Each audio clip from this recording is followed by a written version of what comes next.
Hi മക്കളെ, നമസ്കാരം. സുന്ദര ടീച്ചറാണ്. +1 ഫിസിക്സിലെ ഫോക്കസ് ഏരിയ ടോപ്പിക്കുകളിൽ നിന്ന് മുൻ വർഷങ്ങളിൽ ചോദിച്ചിട്ടുള്ള മാതൃകാ ചോദ്യോത്തരങ്ങൾ ഉൾപ്പെടുത്തിക്കൊണ്ടുള്ള ക്ലാസ്സിലേക്ക് ഏവർക്കും സ്വാഗതം. ഇന്നത്തെ ക്ലാസ്സിൽ 2 മാർക്കിൻ്റെ ചോദ്യങ്ങളും അവയുടെ ഉത്തരങ്ങളുമാണ് പരിശോധിക്കാനുള്ളത്. 1, 3, 4, 5 മാർക്കുകളുടെ സെക്ഷൻ മുൻ വോള്യങ്ങളിൽ കവർ ചെയ്ത് കഴിഞ്ഞു. ഇന്ന് 8ാമത്തെ വോള്യമാണ്. ഒരു ക്ലാസ് കൂടി കൊണ്ട് 120 മാർക്കിൻ്റെ മോഡൽ ക്വസ്റ്റ്യൻ പേപ്പർ അനാലിസിസ് പൂർണ്ണമാക്കാനാവും എന്ന് വിചാരിക്കുന്നു. ഇന്നത്തെ ക്വസ്റ്റ്യൻ നോക്കാം. ഇത് കൈനറ്റിക് തിയറി ഓഫ് ഗ്യാസസ് എന്ന ചാപ്റ്ററിൽ നിന്നുള്ളതാണ്. Postulates of kinetic theory of gases എല്ലായ്പ്പോഴും പരീക്ഷയ്ക്ക് ചോദിക്കാറുണ്ട്. 2 സ്റ്റേറ്റ്മെൻറ്റ്സോ 2 പോസ്റ്റ്ലേറ്റോ 4 പോസ്റ്റ്ലേറ്റോ എഴുതാനാണ് പതിവായിട്ട് ചോദിക്കാറുള്ളത്. കൂടുതൽ പോസ്റ്റ്ലേറ്റുകളുണ്ട്, പക്ഷേ 4 എണ്ണമെങ്കിലും പഠിച്ചു വെച്ചിരുന്നാൽ മതിയാകും. ഈ ചോദ്യത്തിൽ 2 എണ്ണം എഴുതാനേ ആവശ്യപ്പെട്ടിട്ടുള്ളൂ.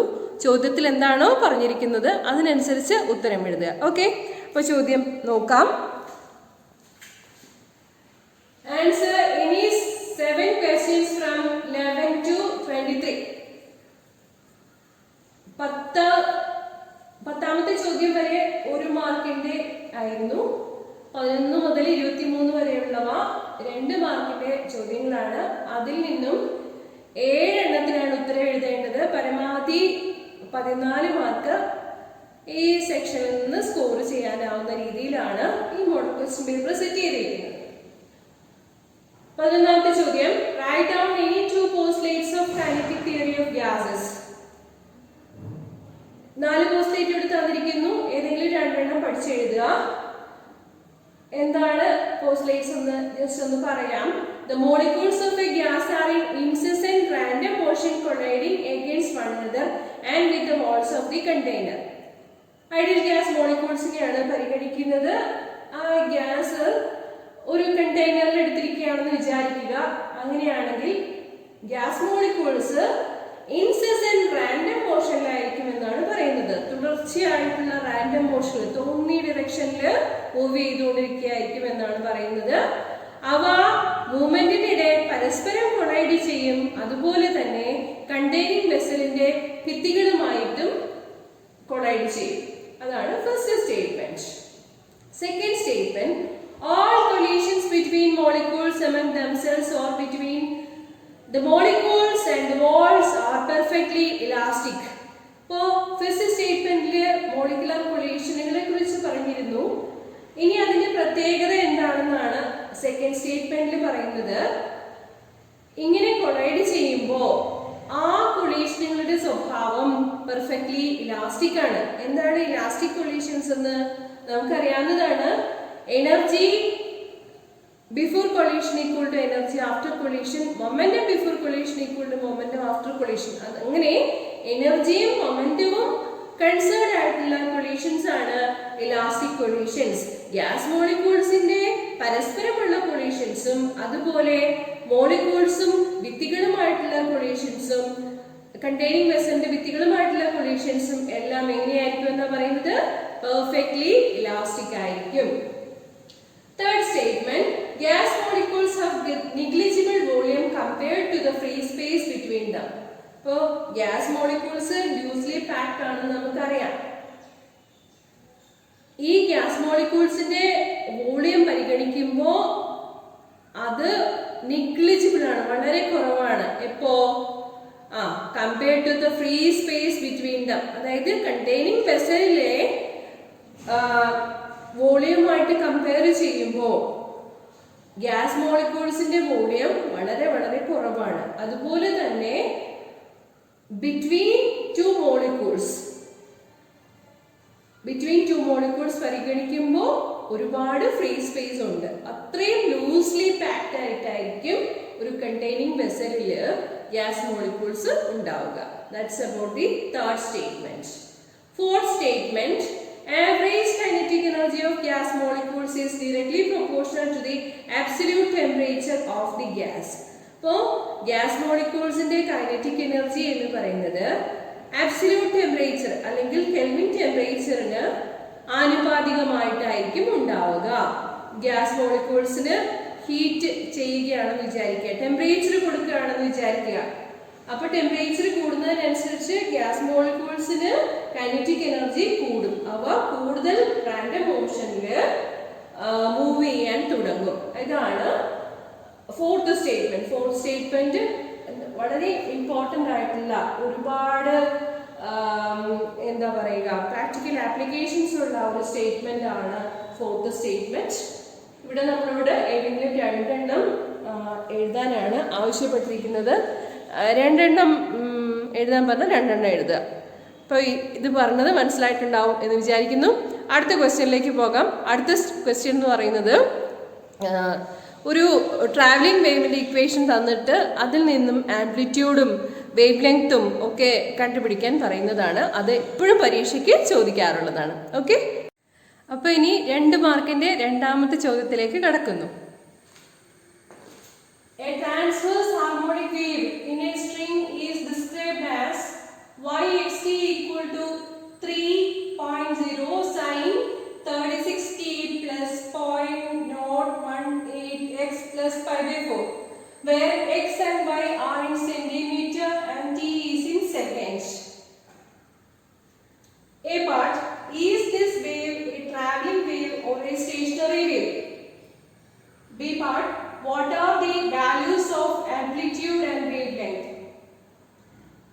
ഒരു മാർക്ക് വീതമുള്ള 2 ചോദ്യങ്ങളാണിവ. yxt equal to 3.0 sin 36t plus 0.018x plus pi by 4. ഈ വേവ് ഒരു ട്രാവലിംഗ് വേവ് ആണോ എന്നാണ് ചോദ്യം. ഇതൊരു ട്രാവലിംഗ് വേവ് ആണ്. കാരണം yxt എന്നുള്ളത് ഈ വേവിന്റെ ഡിസ്പ്ലേസ്മെന്റ് ആണ്. ആ ഡിസ്പ്ലേസ്മെന്റ് ടൈമിനെ ഡിപ്പെൻഡ് ചെയ്യുന്നതായിട്ടാണ് ഇക്വേഷനിൽ തന്നിരിക്കുന്നത്. So this wave is A travelling wave. Okay, ഇനി ബി പാർട്ടിലേക്ക് കിടക്കാം. yxt equal to 3.0 sin 36t plus 0.018x plus pi by 4. ഈ ഫോമിലുള്ള ഇക്വേഷൻസ് തന്നിട്ട് അതിൽ നിന്ന് ആംപ്ലിറ്റ്യൂഡും വേവ് ലെങ്ത്തും ഡിസ്പ്ലേസ്മെന്റും ഒക്കെ കണ്ടുപിടിക്കാനുള്ള ചോദ്യം സ്ഥിരമായിട്ട് ചോദിക്കാറുള്ളതാണ്. ചെയ്യേണ്ടത് എന്താണെന്ന് വെച്ചാൽ നമ്മുടെ തന്നിട്ടുള്ള ഇക്വേഷനെ സ്റ്റാൻഡേർഡ് വേവ് ഇക്വേഷനുമായിട്ട് കമ്പയർ ചെയ്യണം. A wave propagating in the negative x direction is represented by the equation y equal to a sin omega t plus kx plus 5. Negative X ഡിറക്ഷനിലാണെങ്കിലാണ് നമുക്ക് പ്ലസ് kx എന്ന് പറയുക. പോസിറ്റീവ് എക്സ് ഡിറക്ഷനിലാണെങ്കിൽ omega T minus kx എന്നോ kx minus omega T എന്നോ ഒക്കെ ആയിരിക്കും represent ചെയ്യുന്നുണ്ടാവുക. അപ്പോ ഇത് നെഗറ്റീവ് എക്സ് ഡിറക്ഷനിൽ പ്രൊപ്പഗേറ്റ് ചെയ്യുന്ന വേവ് ആണ്. അത് ഇവിടെ കാണുന്ന എക്സ് നോക്കിയാൽ മനസ്സിലാവും. Direction of propagation of the wave ഏത് ആക്സിസിൽ കൂടിയാണെന്നുള്ളത്. ഇവിടെ ഇപ്പൊ ഇസഡ് ആണെങ്കിൽ മനസ്സിലാക്കേണ്ടത് ഇസഡ് ആക്സിസിൽ കൂടി പ്രൊപ്പഗേറ്റ് ചെയ്യുന്ന വേവ് ആണ് എന്നുള്ളതാണ്. നമ്മുടെ വേവ് നെഗറ്റീവ് എക്സ് ഡിറക്ഷനിലാണ് പ്രൊപ്പഗേറ്റ് ചെയ്യുന്നത്. അപ്പോ ആംപ്ലിറ്റ്യൂഡ് എന്ന് പറഞ്ഞു കഴിഞ്ഞാൽ മാക്സിമം ഡിസ്പ്ലേസ്മെന്റ് സൂചിപ്പിക്കുന്നതാണ് ആംപ്ലിറ്റ്യൂഡ്. ഇതിനെ സംബന്ധിച്ചൊരു വീഡിയോ ക്ലാസ് ഞാൻ വർക്ക്ഔട്ട് ചെയ്തിട്ടുണ്ട്. ലിങ്ക് ഡിസ്ക്രിപ്ഷൻ ബോക്സിൽ തന്നിരിക്കാം, അതൊന്ന് റെഫർ ചെയ്യണം. ആംപ്ലിറ്റ്യൂഡ് 3 സെന്റിമീറ്റർ ആണ് ഇക്വേഷനുമായിട്ട് കമ്പയർ ചെയ്യുമ്പോൾ. അപ്പോൾ അത് മീറ്ററിൽ SI യൂണിറ്റിൽ എഴുതുകയാണെങ്കിൽ 3 × 10⁻⁻² മീറ്റർ എന്ന് എഴുതാം. ഇനി ഒമേഗ എന്ന് പറയുന്നത് ആംഗുലർ വെലോസിറ്റി, വേവ് പ്രൊപ്പഗേഷന്റെ വെലോസിറ്റി ആണ് സൂചിപ്പിക്കുന്നത്. ഇവിടെ k എന്ന് പറഞ്ഞാൽ വേവ് വെക്ടർ k ആണ്. വേവ് വെക്ടറിന്റെ ഇക്വേഷൻ 2π/λ എന്നുള്ളതാണ്. k equal to 2π/λ എന്നുള്ളതാണ്. where λ is called the wavelength, length of the wave, അതാണ് wavelength. kx equal to 2π/λ into x equal to 0.018x എന്നാണ് നമുക്ക് സ്റ്റാൻഡേർഡ് ഇക്വേഷനുമായിട്ട് തന്നിരിക്കുന്ന ഇക്വേഷനെ കമ്പയർ ചെയ്യുമ്പോൾ കിട്ടുന്നത്. അതിൽ നിന്നും 2 0.018 എന്ന് കിട്ടും. Lambda equal to 2 pi by 0.018 equal to 2 into pi യുടെ value 3.14 ആണ് divided by 0.018. When you work out this, we will get the answer of 343.33 centimeter. SI unit എഴുതുമ്പോൾ 343.33 into 10 power minus 2 meter. അപ്പോൾ ഇവിടെ വേവ് ലെങ്ത് കാണാൻ പറഞ്ഞിരിക്കുമ്പോൾ നമുക്ക് ഇങ്ങനെ ചെയ്യാം. മറ്റ് വാല്യൂസും ഒക്കെ ചോദിക്കാറുണ്ട്. ഇപ്പോൾ ഇനിഷ്യൽ ഫേസ് ഓർ എഫക്ട് എത്രയാണെന്ന് ചോദിക്കാറുണ്ട്. ഫൈയുടെ വാല്യൂ pi by 4 ആയിരിക്കും. അതുപോലെ velocity of propagation of the wave ചോദിക്കാറുണ്ട്. അങ്ങനെയുള്ള ക്വസ്റ്റ്യൻസ് ഒക്കെ പിന്നീട് ഒരിക്കലും പറഞ്ഞു തരാം. ഓക്കെ, തൽക്കാലം ഇത്രയും മനസ്സിലാക്കുക. ആംപ്ലിറ്റ്യൂഡും വേവ് ലെങ്ത്തും ഈ ക്വസ്റ്റ്യനിൽ തന്നിരിക്കുന്നതിൽ നിന്ന് എങ്ങനെ ചെയ്യാം എന്നത്. ഓക്കെ, അപ്പോ അടുത്ത ക്വസ്റ്റ്യനിലേക്ക് കടക്കാം. വേവ് പ്രൊപ്പഗേഷനെ സംബന്ധിക്കുന്ന ഏതാനും പ്രധാനപ്പെട്ട കാര്യങ്ങൾ ഈ ക്വസ്റ്റ്യൻ പേപ്പർ സെറ്റ് ചെയ്ത ലാലൻ സാർ തന്നെ പറഞ്ഞു തരുന്നുണ്ട്. നമുക്ക് സാറിനെ ശ്രദ്ധിക്കാം. നമ്മൾ ഒരു വേവ് പ്രൊപ്പഗേറ്റ് ചെയ്യുന്നതുമായിട്ട് ബന്ധപ്പെട്ട് നോക്കിയാൽ ഇപ്പോൾ ഒരു വേവ് പ്രൊപ്പഗേറ്റ് ചെയ്യുന്നത് ഇങ്ങനെയാണ് നമ്മൾ സാധാരണ കാണിക്കുന്നത്. ഒരു വേവ് പ്രൊപ്പഗേറ്റ് ചെയ്യുന്നത് എക്സ് ഡയറക്ഷനിലാണെങ്കിൽ ഇങ്ങനെയാണ് നമ്മൾ കാണിക്കുക. പക്ഷേ ഈ വേവ് പ്രൊപ്പഗേറ്റ് ചെയ്യുന്ന നമ്മളിങ്ങനെ കാണിക്കുമ്പോഴും ഇതിൽ പാർട്ടിക്കിൾ ഏതാണ് അപ്പ് ആൻഡ് ഡൗൺ മോഷനിൽ. അപ്പോൾ ഇവിടുത്തെ പാർട്ടിക്കിൾ ഈ പൊസിഷനിൽ അപ്പ് ആൻഡ് ഡൗൺ മോഷനിലായിരിക്കും. അടുത്ത പാർട്ടിക്കിൾ ഇവിടെ ഉള്ളൊരു പാർട്ടിക്കിൾ വേറൊരു രീതിയിൽ അപ്പ് ആൻഡ് ഡൗൺ മോഷനിലായിരിക്കും. അടുത്ത പാർട്ടിക്കിളും അപ്പ് ആൻഡ് ഡൗൺ മോഷൻ. അപ്പോൾ എല്ലാ പാർട്ടിക്കിളും എല്ലാ സമയത്തും അപ്പ് ആൻഡ് ഡൗൺ മോഷനിലാണ്. That means that every particle is in a simple harmonic motion.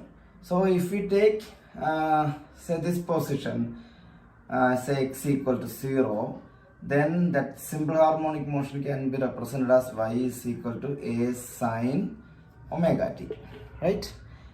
So this is the equation, y is equal to a sin omega t at this position.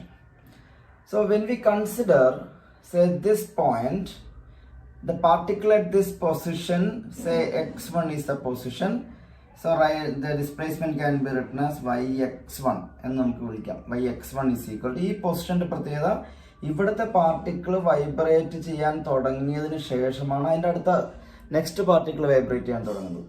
അപ്പോൾ ഒരു കുറച്ചുകൂടി കഴിഞ്ഞിട്ടാണ് അടുത്ത പാർട്ടിക്കിൾ അല്പം കൂടി കഴിഞ്ഞിട്ടാണ് vibrate ചെയ്യുക. So these particles are vibrating at a later time as compared to the origin. ഒരു കുറച്ചുകൂടി കഴിഞ്ഞിട്ടാണ് വൈബ്രേഷൻ തുടങ്ങുക. സോ x1 എന്ന് വിളിക്കാം, ഇതിനെ x1 എന്ന് വിളിക്കാം. അല്ലെങ്കിൽ അടുത്തൊരു പൊസിഷനെ നമുക്ക് x2 എന്ന് വിളിക്കാം. And this position can be x3. This is x equal to 0. So for yx1, the displacement of the particle at this position as compared to the initial position can be represented as y is equal to a sin omega t minus say phi1. Let phi1 be the phase of this position x1, and then this is x equal to 0. Here the phase is equal to omega t, and here the phase is the particle is vibrating at a later time, so that the phase is omega t minus phi1. അതായത് ഇവിടെ lag ചെയ്താണ് ഇവിടുത്തെ പാർട്ടിക്കിളെ initial പൊസിഷനുമായിട്ട് compare ചെയ്യുമ്പോൾ lag ചെയ്താണ് vibrate. And when we compare this one, അത് കുറച്ചുകൂടി lag ചെയ്തിട്ടാണ് at a later time, ഇത് കുറച്ചുകൂടി ലാഗ് ചെയ്തിട്ടാണ്. സോ സേ yx2 എന്ന് വിളിക്കാം. It is a sin omega t minus a phi2. അപ്പോൾ ജനറൽ ആയിട്ട് നമുക്ക് yx at any position it can be represented as y is equal to a sin omega t minus phi. നമുക്ക് ഈ phase ഡിഫറൻസും ഈ distance from the origin say x1 ആണ് ഇവിടെ വരിക. Here it is x2, here it is x3, or generally x എന്ന് വിളിച്ചാൽ the relation between phase difference say phi between these 2 points.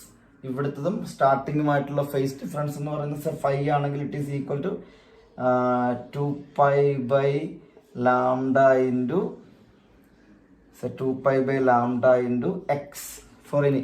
So phi1 is 2 pi by lambda into x1. For phi2, for the next position, 2 pi by lambda into x2. So for this point, take it as phi3, 2 pi by lambda into x3, like that. Here, അപ്പോൾ ഇത് നമുക്ക് this is equal to kx. So it is a sine omega t minus kx. So this is the so for time കൂടി നമുക്ക് ഇവിടെ കാണിച്ചാൽ ടൈമിൻ്റെയും കൂടി function ആയതുകൊണ്ട് yxt എന്ന് കാണിച്ചാൽ yxt is equal to a sine omega t minus kx. So the wave is propagating in the positive x direction and the equation is like that, y is equal to a sine omega t minus kx. And if we consider the wave is propagating in the negative x direction, so at this time എന്താണ് ഏതെങ്കിലും ഒരു പൊസിഷനിൽ ഇത് left സൈഡിൽ എടുത്തു കഴിഞ്ഞാൽ the particle is vibrating. Here the particle is vibrating previous to this one. അതിനേക്കാൾ മുമ്പ് ഹയർ ഫേസിൽ വൈബ്രേറ്റ് ചെയ്യും. So the equation be omega T plus 5 like that. So omega T plus K X വരും അന്നേരം. So positive X direction ആണെങ്കിൽ omega T minus K X, negative X direction ആണെങ്കിൽ omega T plus K X. മറ്റൊന്ന് പറയുന്നത് ഇപ്പം ഇങ്ങനൊരു equation നമ്മൾ എഴുതാറുണ്ട്, y is equal to a sin kx minus omega t. So തിരിച്ചെഴുതുമ്പോൾ വ്യത്യാസമൊന്നുമില്ല. ഇതിലിപ്പോൾ പാർട്ടിക്കിൾസ് വൈബ്രേറ്റ് ചെയ്യുമ്പോൾ ഫസ്റ്റ് പാർട്ടിക്കിൾ വൈബ്രേറ്റ് ചെയ്യുന്നത് പോസിറ്റീവ് വൈ ഡയറക്ഷനിലാണ്. അപ്പോൾ ക്രസ്റ്റ് ആണ് ആദ്യം വരുന്നത്, ട്രഫ് രണ്ടാമതെയാണ് വരുന്നത്. തിരിച്ച് ട്രഫ് ആദ്യം എന്ന രീതിയിൽ വരുമ്പോഴാണ് ഈ ഇക്വേഷൻ നേരെ തിരിയുക. അതായത് ഇങ്ങനെയാണ് വരിക, y is equal to ഇതാണ് ക്രസ്റ്റ് ആദ്യം വരുന്ന സമയത്തുള്ളത് equation, y is equal to a sin omega t minus kx. ട്രഫാണ് ആദ്യം വരുന്നതെങ്കിൽ ആംപ്ലിറ്റ്യൂഡ് നേരെ റിവേഴ്സ് ആവും, minus A sine k x minus A sine omega T minus K x. ഇതിന്റെ നേരെ ആംപ്ലിറ്റ്യൂഡ് നേരെ റിവേഴ്സ് ആയി. And minus A sine omega T minus K x is simply A sine omega t k x minus omega, A sine k x minus omega t. അപ്പൊ ആ രീതിക്കാണ് വരുന്നത്. So this is for positive x direction. This is also for positive x direction. But the amplitude is reversed. First വരുന്നത് trough ആണ് വരുന്നത്. അതേ ഉള്ളൂ. ഇതിന്റെ നെഗറ്റീവ് എക്സ് ഡയറക്ഷനിലേക്കാണ് പാർട്ടിക്കിൾ വേവ് പ്രൊപ്പഗേറ്റ് ചെയ്യുന്നതെങ്കിൽ the equation changes to y is equal to a sin omega T plus K X എന്നാകാം.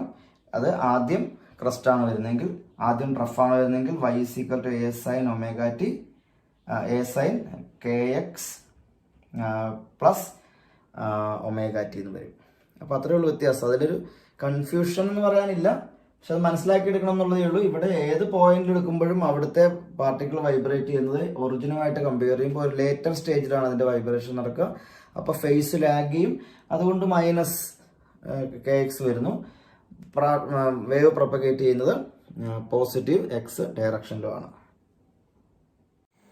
Relative വെലോസിറ്റിയെ സംബന്ധിക്കുന്ന ഒരു പ്രോബ്ലം ആണ് അടുത്തതായി വർക്കൗട്ട് ചെയ്യുന്നത്. ക്വസ്റ്റ്യൻ നോക്കാം.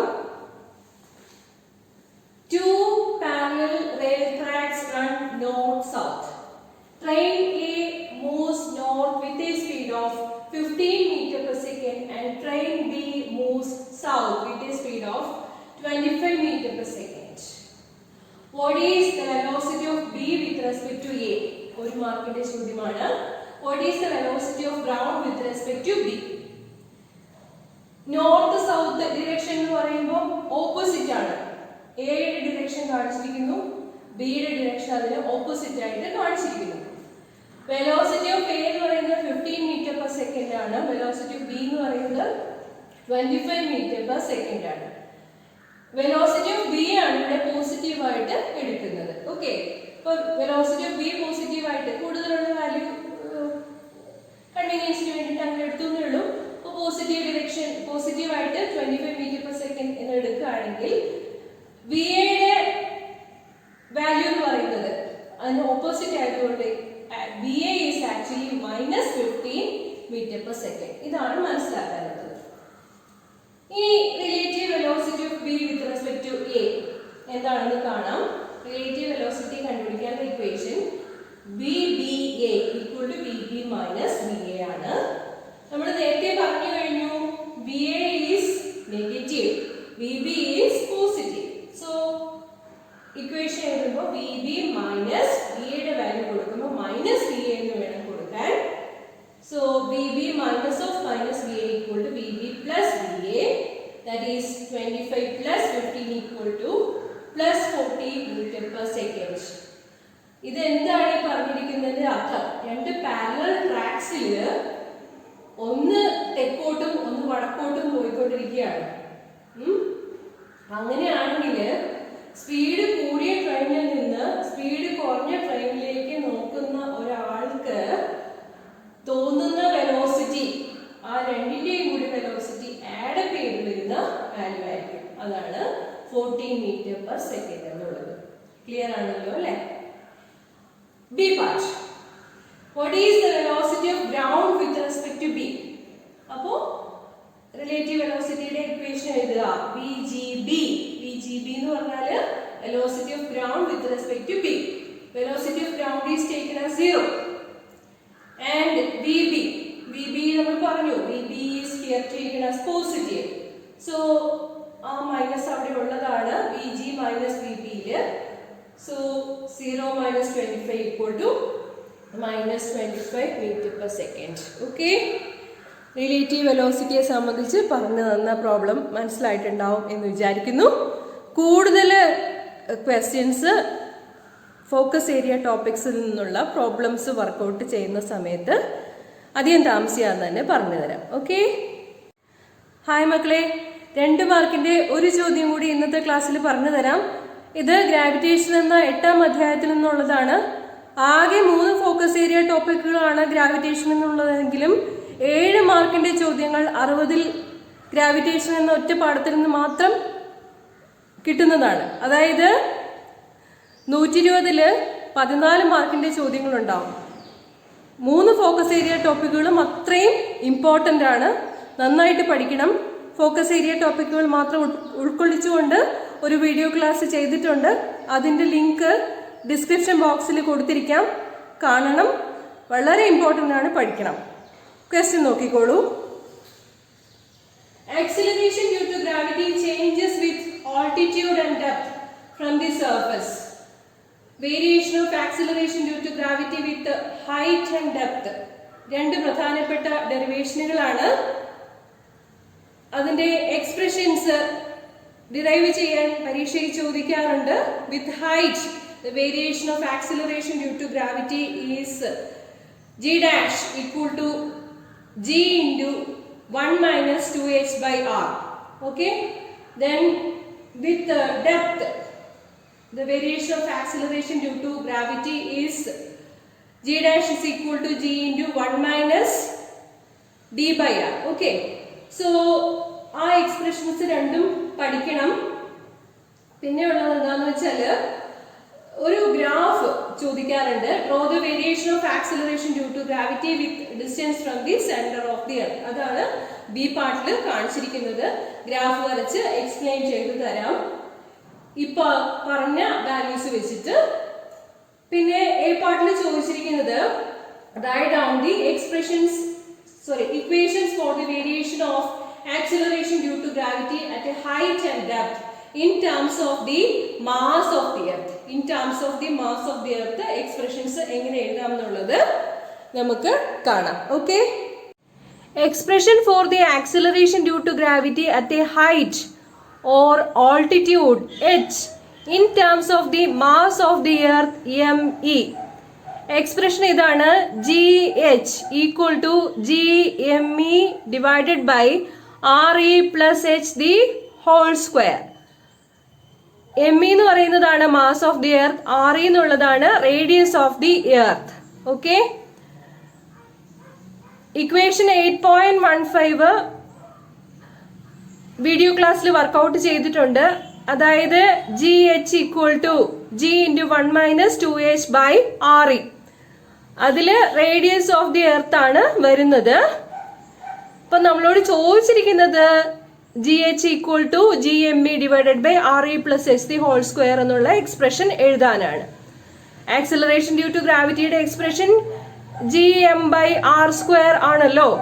അവിടെ ഹൈറ്റ് h കൂടി വരുമ്പോൾ എന്ത് വരും? ഓൺ ദ സർഫസിൽ നിന്നുള്ള ഓൾട്ടിറ്റ്യൂഡ് എച്ച് കൂടി വരുമ്പോഴാണ് expression GME divided by R സ്ക്വയറിന് പകരം RE plus H the whole square എന്നായിട്ട് മാറുന്നത്.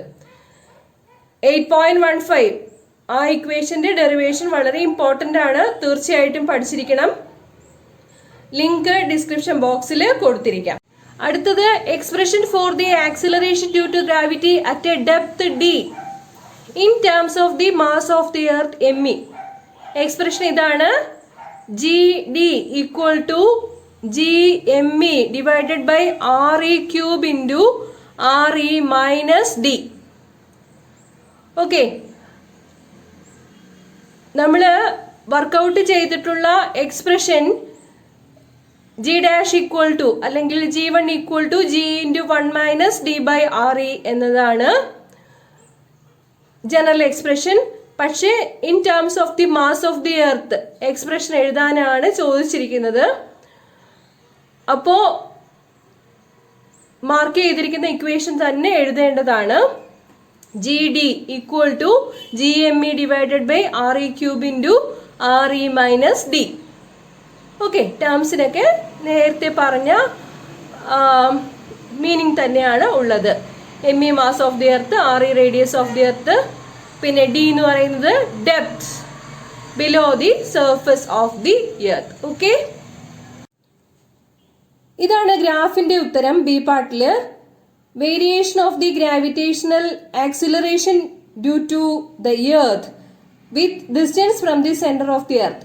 ആക്സിലറേഷൻ ഡ്യൂ ടു ഗ്രാവിറ്റിക്ക് distance from the centre of the earth എങ്ങനെയാണ് വേരിയേഷൻ വരുന്നത് എന്നുള്ളതാണ് ഗ്രാഫിൽ കാണിച്ചിരിക്കുന്നത്. Acceleration due to gravity is maximum on the surface of the earth. അതിന്റെ വാല്യൂ ആണ് capital G capital M divided by capital R square.